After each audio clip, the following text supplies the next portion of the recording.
කොන්නිචිවා. මගේ නම චමෝත් දුස්ක. මං ආවේ ගල්ගොම ඉඳලා. ක්ලාස් එක ගැන දාගත්තේ මගේ යාළුවෙක් ගැන. එයාත් දැන් ජපානයේ ඉන්නේ. ක්ලාස් එකට එන්න කලින් ජපාන ගැන කිසිම දෙයක් දැනන් හිටියේ නෑ. යන්න ආසාවක් විතරයි තිබ්බේ. ක්ලාස් එකට ආව පළවෙනි දවසේ සෙන්සෙ කියපුවා අහලා ඒ දුන්න අත්දැකීමෙන් ගොඩක් දේවල් ඉගෙන ගත්තා. ඊට පස්සේ ක්ලාස් එකට මම දිගටම ආවා. ඊට පස්සේ භාෂාව ටික ටික ඉගෙන ගත්තා. ටික කාලයකට පස්සේ ඉන්ටර්විව් තිබ්බා. ඒකෙනුත් සමත් වුණා.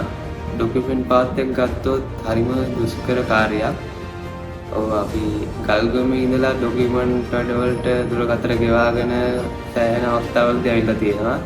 මේ හැමදේම කරගෙන අපි දැන් අද මේ වීසා එක අතරරන් තියෙනවා. මම දුරකථන ගෙවාගෙන මෙතෙන්ට ආවේ මේ තැන විශ්වාස කරලා. ඒ විශ්වාසයේ චාමර සෙන්සෙයි, සෙව්වන්දි සෙන්සෙයි, ඔෆිස් එකේ මිස්ලයි අතිෂ්ඨ කරලා තියෙනවා.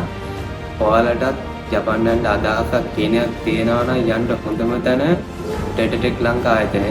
මම විශ්වාසයෙන් කියනවා ඔයාලටත් යන්න හොඳම තැන මේක. ඔයාලගේ ජපාන් යන්න හීනයක් තියෙනවා නම් සැබෑ වෙන්න කියලා මම ප්‍රාර්ථනා කරනවා. ඔයාලත් එන්න. ඇවිල්ලා අපි වගේම අත්දැකීම් ඉඳගෙන ඒ හීනේ ඉක්මනින්ම හැබෑ කරගන්න. ඉතින් මම සුබ පතනවා ඔයාලගේ තියෙන ඉක්මනින් හැබෑ වෙන්න. අරිගතෝ ගොසයිමස්.